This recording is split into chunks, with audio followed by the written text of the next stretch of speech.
Si le 15 mai 1936 ne résonne pas comme une date significative pour le commun des mortels, dans l'histoire des vins de France, elle est une date fondatrice, celle de la naissance de la première AOC. Et il y a 80 ans, le décret d'application de la première appellation d'origine contrôlée de l'Hexagone était signé. Il concernait et concerne toujours Arbois, dans le Jura. Ça fait partie des premières appellations d'origine contrôlée. En 1936, on va fêter le 80e anniversaire cette année. Donc 80 ans qu'on est en AOC, et ça c'est issu d'une tradition viticole très ancestrale. On a une histoire très très riche parce que notre région a par tradition est en région frontalière et on subit pas mal d'influences. On a été bourguignon un moment, on a été français, on a été espagnol, on a un passé très riche dans cet endroit qu'on appelle la Franche-Comté où se situe le Jura.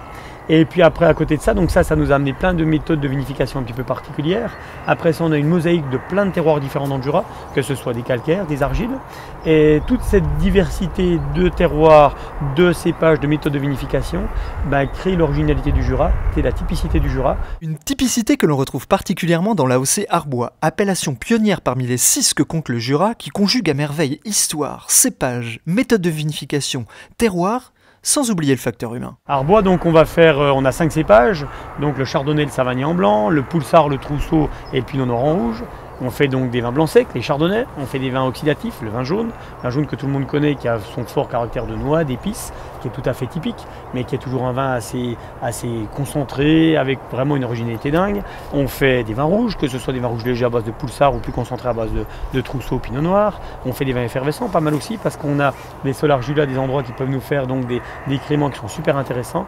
On fait des vins liquoreux, donc le vin de paille, qui est un raisin qu'on a séché sur de la paille, donc le vin passerier, et on fait des mac-vins, des alcools, on fait plein de vins différents, mais ça il y a beaucoup à dire là-dessus parce que c'est vrai que la gamme est très très large, mais c'est une gamme très diversifiée qui s'est fait avec les traditions qu'on a développées de génération en génération depuis pas mal de temps, et puis ça offre la photo du Jura au jour d'aujourd'hui, et c'est une région vraiment où on se fait plaisir à le vinifier ces vins parce qu'il y a une telle diversité qu'on touche à tous les styles de vinification qui existent dans la planète vin. Puis les gens se régalent avec ça parce que c'est une originalité ici qui est nulle part ailleurs. Et puis on va tout faire pour essayer de continuer ça. Loin de l'image exclusive du vin jaune qui ne représente qu'à peine 4% de sa production, le Jura offre une grande diversité dans le choix de ses vins. Arbois n'échappe pas à la règle puisqu'au-delà de ses vins jaunes, vins de paille et vins blancs secs, elle se distingue aussi en produisant 70% des vins rouges de la région avec un cépage star, le poulsard. Et pour ceux qui passeraient par là et qui chercheraient un lieu magique pour une dégustation de vin d'Arbois, la cascade des Tuffres offre un cadre idyllique avec un seul bémol, l'interdiction de mettre de l'eau dans son vin.